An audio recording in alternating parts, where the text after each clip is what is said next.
Olá, estamos aqui para mais uma análise aprofundada. Hoje a gente vai mergulhar no material sobre a Lei 14.133 de 2021. É a nova lei de licitações e contratos, né? O foco aqui é tentar entender como a administração pública contrata, mas olhando especialmente para quando ela não faz a licitação tradicional. Parece complicado, né? Mas vamos tentar simplificar. A gente sabe, a regra geral é licitar, é competição. Só que, bom, o material que a gente está vendo explora justamente as exceções, a tal da contratação direta. Nossa missão aqui é desvendar isso. Quando é que a competição não rola, a inexigibilidade, ou quando a lei mesma diz que pode pular a licitação, que é dispensa. E vamos tentar fazer isso sem muito juridiquês, né? Para começar, o que é exatamente essa contratação direta? É tão simples assim? É, é tão simples quando não é. Quando a gente olha o texto da lei e vê que são só dois tipos de contratação direta, primeiro a dispensa e a segunda a inexigibilidade. Dispensa porque deve ter muitos motivos para não precisar ter uma licitação, não tem? E a inexigibilidade porque não tem competição para esse tipo de contratado. O que gera, às vezes, uma grande confusão quando a gente vai fazer uma análise, né, e ver se precisa passar por uma licitação ou se não. Como a gente já falou, precisamos só licitar quando a disputa entre os contratados for franca, igual e efetiva. Se você tem uma pessoa com um monopólio ou uma situação extensa de irregularidade, por que vai ter uma licitação se não vai ter essa competição? E quando o procedimento não precisar ser custoso, por conta do valor, por exemplo, também não é necessário. Ou seja, quando a lei já estipular para outras situações de modalidades diferentes que também são dispensadas. Não sei se consegui simplificar, mas tentei. É, eu vou complementar para ficar mais claro. É como uma compra direta que te permite a comprar, quando ela é requisitada ou ela é extremamente necessária. E isso por conta de uma solicitação original. Ou então quando não tem outra opção, em questão de contrato, onde você vai ter algum resultado de valor e quantidade e que o contrato não vai ser extremamente caro. Ou, na realidade, quando também não tem uma competição direta. É muito óbvio que você não quer repetir uma licitação com uma espécie de, sei lá, falta de diversificar as possibilidades de contrato. Para uma contratação com preço cheio, você não pode ter um distanciamento exposto com um preço que você pode aproveitar. Mas o mais importante de tudo não é justificado dispensar uma licitação por simplesmente considerar um gasto barato. Isso porque, para uma compra direta, você tem que manter as coisas transparentes e verificadas. Nossa, é. No final das contas, falar de contratação direta é falar de uma forma para a gente evitar concher do dinheiro do contribuinte na administração pública. Na hora da gente contratar, a gente precisa tratar equidade, competição e transparência por igual. Quem mais vale, quem mais sabe, o que compra ou vende e em quem compra. E pensar no contrato direto primeiro para garantir que a quantidade comprada seja só aquela que o governo realmente precise comprar. Então, nem sempre o preço cheio é justo. Daí a gente vai trazer também as garantias que o governo vai precisar assinar. Primeiro, apólice de valor. Segundo, contrato de confiança. E terceiro, recebimento de operações regulares. Bom, para o final a gente tem também a dispensa, que é um outro tipo de contratação direta. Como a gente falou, contratação direta não é uma modalidade de contratação, né? Mas é uma forma de tornar a escolha de contratar direto. Se você não quer licitar e tem todas as regras para dispensa, escolha tirar parte da licitação e assine tudo diretamente. E para encerrar, a gente tem o impedimento, que é esse onde o gestor já abre, assegura o seu objeto e diz final no contrato, ele acata e mostra como é justo a escolha do governo para esse projeto contratação. A gente tem que ficar esperto em ver pontos e projetos que não têm fechamento de contrato, porque provavelmente o governo faz uma competição direta para não passar por uma votação, porque ou o processo ele é complicado ou não tem procedimento óbvio. e não tem uma competição correta para esse foco e existe a possibilidade de solicitar a contratação direta. E para finalizar, a gente só precisa também ter claro como vamos ouvir os interessados nas contratações diretas. Como que eles contribuem, qual é a provocação deles, se eles recebem ou não subsídio, e qual é a compra direta que a lei mesmo dispensa. O ideal é avisar o governo e também a população, porque eles estão pagando e podem questionar cada detalhe se precisarem e se puderem ou concordarem, né? E mais importante de tudo, se as peças de contratação elas são ou não suficientes, se o orçamento está correto e o procedimento também está fazendo parte do correto. Outro ponto importante e interessantíssimo é se o contrato direto ele começou correto e se prosseguiu correto pela gestão responsável. A gente tem que ter cuidados com quantidades de compras muito grandes ou com empresas muito grandes, para que não exista corrupção e não exista a possibilidade de patrocinar algum político juiz. O que já vimos e vimos muitas ocasiões nos últimos anos. É um ótimo ponto para começar. Contratação direta, então, é esse termo guarda-chuva, né? Cobre essas duas situações onde não tem a competição formal, a inexigibilidade e a dispensa. Mas olha, o ponto crucial é que direta não quer dizer sem regra ou, de qualquer jeito, longe disso. O artigo 72 da Lei 14.133, ele exige um processo bem formal, viu? Com vários documentos, muito parecidos até com os de uma licitação, só que simplificados. Tem que ter a justificativa da necessidade, sabe? Um estudo técnico mostrando a solução, termo de referência ou projeto básico, análise de risco, prova de preço compatível com o mercado, enfim. Não é uma carta branca, definitivamente não. E a responsabilidade, né? A responsabilidade de quem assina isso é bem alta. O artigo 73 é muito claro.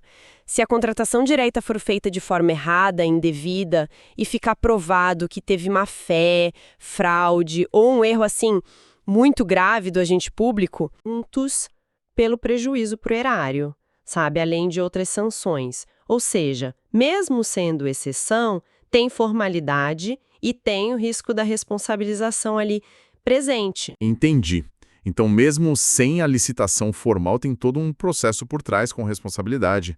Ok. Vamos então para a primeira exceção, a inexigibilidade. O material fala que a chave aqui é a inviabilidade de competição. O que significa isso na prática? Inviabilidade de competição. Bom, significa que, por alguma razão concreta, não dá para colocar 2 ou mais fornecedores para competir em pé de igualdade. É impossível. O artigo 74 da lei traz alguns exemplos, mas são só exemplos, tá? O rol é exemplificativo. Podem existir outras situações, mas vamos focar nas mais comuns. A primeira, talvez a mais óbvia, é a do fornecedor exclusivo. É quando só tem um que vende aquilo? Exatamente. Quando só existe uma empresa, uma pessoa que pode fornecer aquele produto ou serviço. Mas atenção, não pode confundir com licitação deserta. Deserta é quando tem vários fornecedores possíveis, mas ninguém aparece, ninguém se interessa. Na inexigibilidade, não. Só existe um no mercado mesmo. E claro, essa exclusividade tem que ser comprovada, né? Com documentos sérios, atestado de sindicato, da indústria, contrato de exclusividade registrado. E um ponto que o material ressalta e que é fundamental, é proibido direcionar a compra para uma marca específica se outras marcas serviriam. Para evitar que a administração crie a inexigibilidade, né? Escolhendo uma marca que só um tem. Isso, perfeito. Evita o direcionamento artificial. Faz todo sentido. E como fica a contratação de artistas? Shows, peças de teatro, essas coisas. Esse é outro caso clássico de inexigibilidade, a contratação de artista consagrado. A lei permite contratar direto um profissional de qualquer setor artístico, músico, ator, pintor, enfim, desde que ele seja consagrado, reconhecido pela crítica ou pela opinião pública. A contratação pode ser direto com o artista ou, e aqui tem um detalhe, através do seu empresário exclusivo. Empresário exclusivo. E aqui a Lei 14.133 trouxe uma mudança interessante que o material até comenta. Ela define empresário exclusivo de um jeito mais rigoroso. Precisa ser alguém que representa o artista de forma permanente, contínua, sabe? Não pode ser uma exclusividade criada só para aquele evento específico. Ah, entendi. Parece que essa regra veio para fechar uma brecha antiga, né? Onde se criavam umas representações de fachada só para conseguir contratar show sem licitação. Fraude mesmo. Nossa, interessante essa mudança para tentar evitar essas fraudes que aconteciam antes.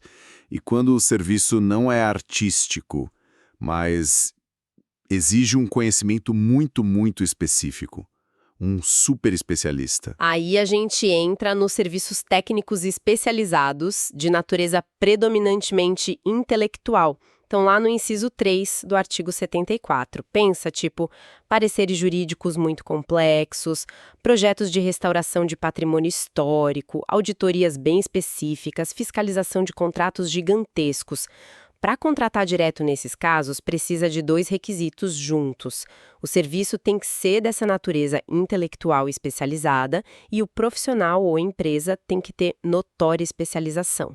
Notória especialização. O que seria isso? Não basta ser um bom profissional, entende? Tem que ser reconhecido como uma autoridade naquele assunto específico, uma referência. E o material que a gente analisou sugere que essa combinação é a chave. Porque se o serviço é técnico, mas não exige essa super especialização, aí tem que licitar, geralmente concorrência ou concurso. Ah, e tem um detalhe importante. A lei proíbe que a empresa ou o profissional que foi contratado por notória especialização subcontrate as partes principais do serviço para outros. Ou seja, se contrataram o Expert X. É o Expert X que tem que fazer o trabalho principal. Não pode simplesmente repassar para Y ou Z. A ideia é garantir que aquela expertise única seja realmente aplicada. Entendi, faz sentido. A especialização tem que ser real e a execução também. E se a necessidade for de um lugar físico, um imóvel com características muito particulares? Exato, essa é outra hipótese de inexigibilidade. A aquisição ou locação de imóvel específico. Isso vale quando as características do imóvel, localização, instalações, segurança, alguma outra coisa, tornam aquele imóvel único para atender a necessidade da administração. Não é qualquer imóvel, né? Tem que justificar muito bem porque só aquele serve.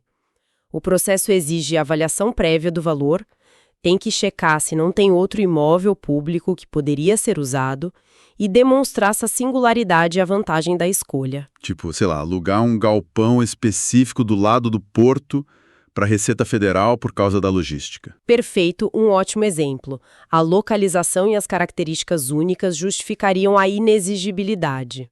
Certo. Então, inexigibilidade é quando realmente não dá para competir, fechou. Mas e quando até daria para competir, mas a lei diz, olha, nesse caso aqui, não precisa licitar. Aí a gente chega na dispensa de licitação. A grande diferença aqui, e isso é importante, é que as hipóteses de inexigibilidade são um rol aberto, exemplificativo, como eu disse.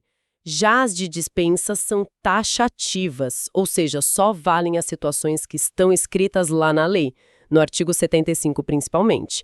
Não dá para inventar outras. Taxativas, ok. Lista fechada. Exato. E a dispensa se divide em 2. A dispensável, que está no artigo 75, onde a administração pode escolher se licita ou não, é uma faculdade, e tem a dispensada, no artigo 76, onde a lei manda não licitar, mas essa se aplica mais para a venda de bens públicos, a alienação. Vamos focar nas dispensáveis do 75, que são as mais comuns no dia a dia. Imagino que a dispensa por valor baixo seja uma das mais usadas, né? Como ela funciona? Sem dúvida. É a dispensa em razão do valor.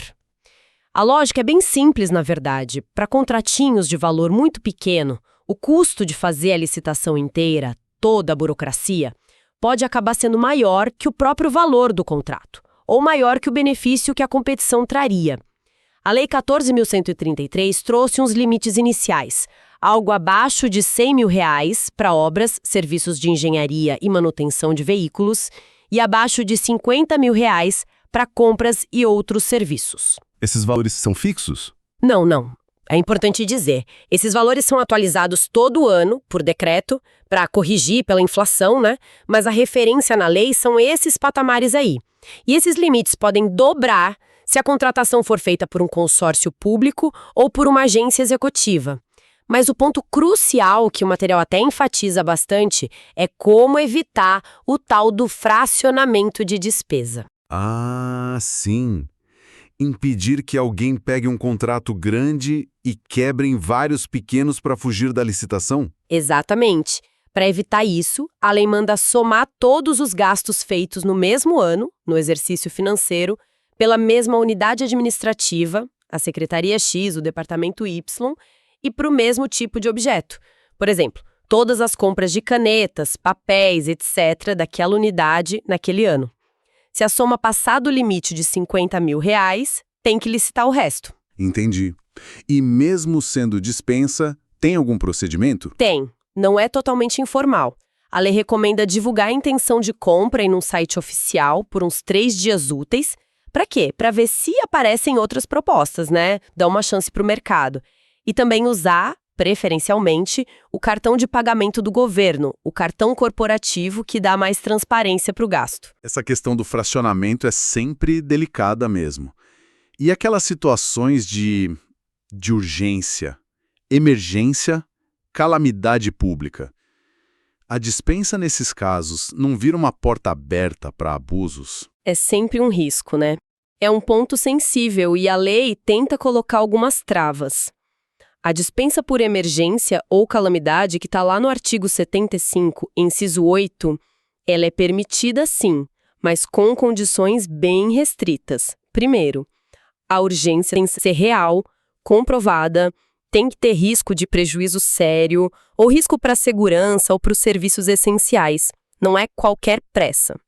Segundo, a contratação só pode ser para os bens e serviços estritamente necessários para resolver aquela situação imediata. Nada mais. E terceiro, muito importante, o contrato só pode durar o tempo necessário para atender emergência, com prazo máximo de 1 ano. E atenção, é proibido prorrogar esse contrato e proibido recontratar a mesma empresa para a mesma emergência. 1 ano, sem prorrogação e sem recontratar. Isso.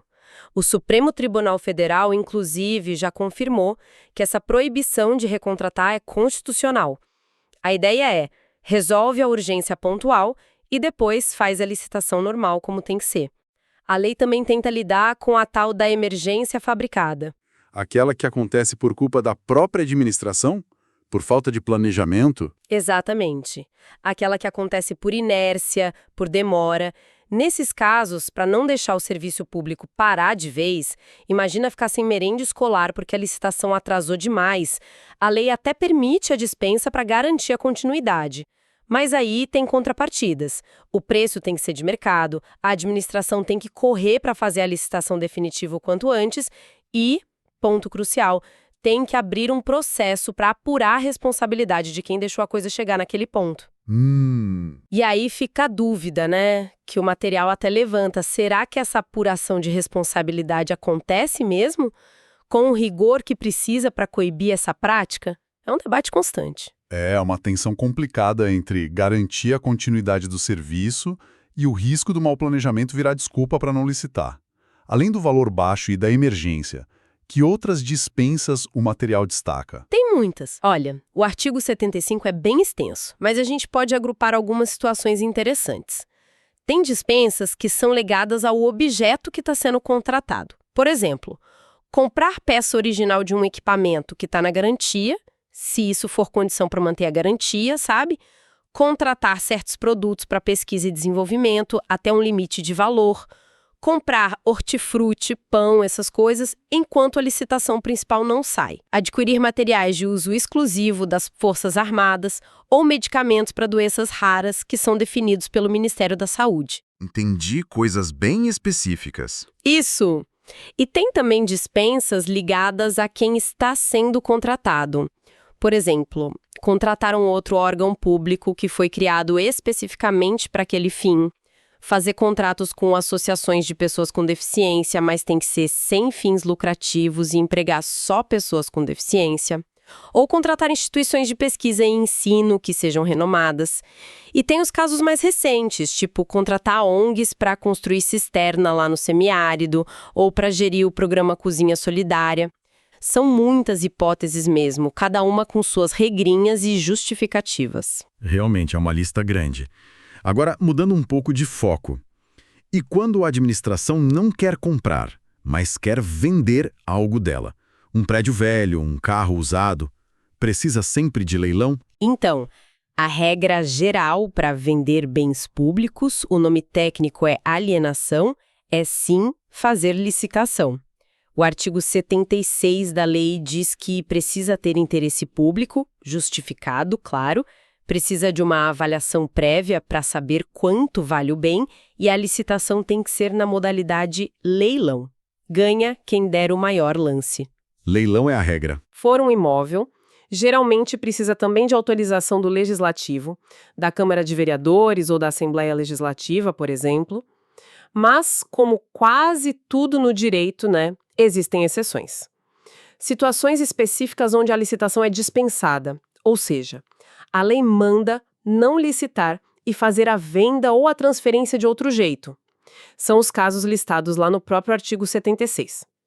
Por exemplo, usar um bem para pagar uma dívida, isso se chama dação em pagamento, doar ou vender para outro órgão público, permutar um imóvel por outro, seguindo regras de valor, claro, ou em situações ligadas a programas de habitação social, regularização fundiária. Ah, um detalhe. Se o imóvel for adquirido pela administração porque alguém pagou uma dívida com ele, ou por decisão judicial, aí para vender não precisa da autorização do Legislativo, só da avaliação e do leilão mesmo. Ok, então até para vender tem exceções à regra do leilão. Entendido. Mas voltando rapidinho para a regra geral.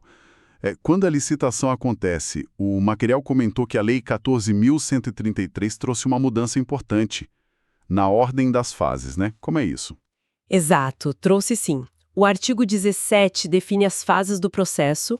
Tem a preparatória, que é o planejamento, a divulgação do edital, a apresentação das propostas e lances, o julgamento, a habilitação, a fase recursal para recursos e a homologação, que é a confirmação final.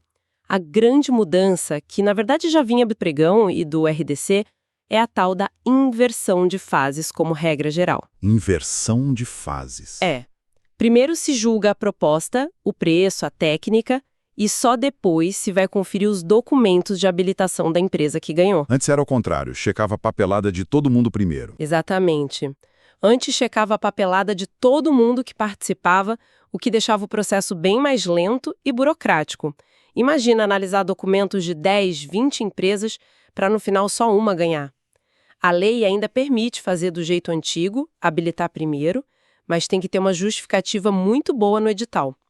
Outro ponto forte é a preferência clara pelo formato eletrônico, pela internet. A licitação presencial ainda existe, mas tem que ser justificada. A regra agora é ser online. Essa inversão de fases parece mesmo que agiliza bastante, né? Tira um peso grande do processo. O material também falou nos tais de instrumentos auxiliares da licitação. Qual deles é o mais relevante, assim, na prática? Olha, sem dúvida nenhuma, é o Sistema de Registro de Preços, o famoso SRP. Está lá nos artigos 82 a 86. É uma ferramenta, assim, muito poderosa e muito usada pela administração. Registro de preços? Como funciona? A ideia é a seguinte.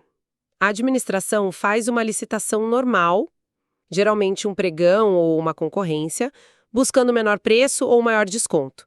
Mas ela não faz isso para comprar tudo de uma vez. O objetivo é registrar os preços que os vencedores ofereceram numa ata de registro de preços. Uma ata. Tipo uma lista de preços. Exatamente. É como se fosse um cardápio oficial de preços que ficam válidos por um período. Geralmente é 1 ano e pode ser prorrogado por mais um, desde que os preços continuem vantajosos, claro. Com essa ata na mão, a administração pode ir comprando aquele produto ou serviço aos poucos, sabe? Conforme a necessidade real vai surgindo ao longo do ano, sem precisar fazer uma nova licitação a cada comprinha. Ah, isso é ótimo para coisas que se usa sempre, mas não se sabe exatamente quanto vai precisar, né? Perfeito, é ideal para isso. Material de escritório, medicamentos, peças para conserto de carro, reagente para laboratório, coisas de uso frequente, recorrente. A lei até permite usar o SRP para obras e serviços de engenharia, mas aí tem umas condições. Tem que ser projeto padronizado, coisa que se faz sempre. No SRP, a gente tem basicamente 3 figuras. O órgão gerenciador, que é quem faz a licitação e administra a ata. Os órgãos participantes, que já desde o começo avisam que vão precisar daquilo e entram na ata. E os órgãos não participantes. Os caronas. Sempre ouço falar disso, como funciona. É liberado geral pegar carona na ata dos outros? Imagina. Liberado geral, não é, não. O carona, que o nome técnico é adesão à ata por quem não participou do planejamento inicial, é permitido sim, pelo artigo 86, mas tem um monte de regra. Primeiro, o órgão que quer pegar a carona tem que justificar por que aquilo é vantajoso para ele. Tem que confirmar se o preço da ata ainda está bom, comparando com o mercado, e ele precisa pedir autorização, tanto para o órgão que gerenciou a ata, quanto para a empresa que registrou o preço lá atrás. E detalhe, a empresa não é obrigada a aceitar carona, tá? Ela pode negar. Ah, não é obrigado a vender pro carona. Não é obrigada. E além disso, tem limites de quantidade. Cada órgão carona só pode comprar até 50%, metade, da quantidade que foi registrada na ata para o órgão gerenciador e para os participantes originais. E tem mais. Somando todas as caronas de todos os órgãos que aderirem àquela ata, o total não pode passar do dobro do que foi registrado lá no começo. Entendi. Tem um limite individual por carona e um limite global para todas as caronas juntas. Exatamente. O material que a gente viu indica que esses limites são para evitar que a ata vire um supermercado sem controle, né? E também para proteger um pouco o fornecedor que deu o preço dele baseado numa estimativa inicial de quantidade. Claro que tem algumas exceções a esses limites, por exemplo, para compra emergencial de medicamentos pelo Ministério da Saúde, usando as atas dele mesmo, mas a regra geral são esses limites. Ufa! Nossa, é bastante informação para processar. Tentando amarrar tudo isso. Fica a impressão, né, que a Lei 14.133 tenta criar um equilíbrio entre a necessidade de seguir a regra, que é licitar, e a realidade de que, poxa, às vezes não dá ou não é prático. Aí vem a inexigibilidade e a dispensa. E, ao mesmo tempo, ela busca ferramentas como o SRP para tornar as contratações mais eficientes quando a licitação, de fato, acontece. É por aí. É exatamente por aí. A lei tenta navegar nesse mar que é bem complexo, né? De um lado, garantir a competição, a isonomia, que é a regra da licitação. Do outro, permitir flexibilidade e agilidade quando for preciso, que é a contratação direta. E ainda buscar eficiência nos processos com o SRP, a inversão de fases, a licitação eletrônica. O desafio constante é achar o ponto ótimo entre esses objetivos, que às vezes parecem até ir em direções opostas. A quantidade de detalhes, de regras para cada exceção, reflete um pouco essa busca por um equilíbrio que proteja o interesse público, o dinheiro público, sem engessar demais a máquina administrativa, né? E isso deixa a gente com uma reflexão importante, né? Talvez para quem está nos ouvindo pensar um pouco. A lei detalha bastante essas fugas à regra da competição. Mas se a gente pensar no volume imenso de dinheiro público gasto em contratações, na complexidade que é a gestão pública, como é que a gente pode ter mais segurança de que essas exceções à dispensa, à inexigibilidade, estão sendo usadas pelos motivos certos, com transparência, e não como um atalho mais fácil para evitar a comparação de propostas, para evitar a busca pelo melhor negócio para a sociedade? Que, afinal, é o grande objetivo da licitação, né? Nossa, essa é a pergunta de $1 milhão na gestão de contratos públicos, né? Não tem uma resposta única, uma fórmula mágica. Eu acredito que a solução passa por uma combinação de fatores. Primeiro, controles internos fortes dentro dos órgãos. Processos bem definidos, servidores bem treinados, conscientes da responsabilidade deles. Segundo, uma fiscalização externa que funcione de verdade. Tribunais de Contas, Ministério Público, identificando e punindo os desvios quando eles acontecem. E terceiro, talvez o mais crucial de todos, transparência, muita transparência. Quanto mais informação sobre essas contratações diretas estiver disponível para o público, por que dispensou, quem foi contratado, por quanto, mais fácil fica o controle social, mais fácil fica identificar possíveis problemas. Ferramentas como o Portal Nacional de Contratações Públicas, o PNCP, são um passo importante nessa direção. Mas a vigilância, a cobrança, precisam ser constantes, para que a exceção não acabe, na prática, virando a regra de um jeito indevido.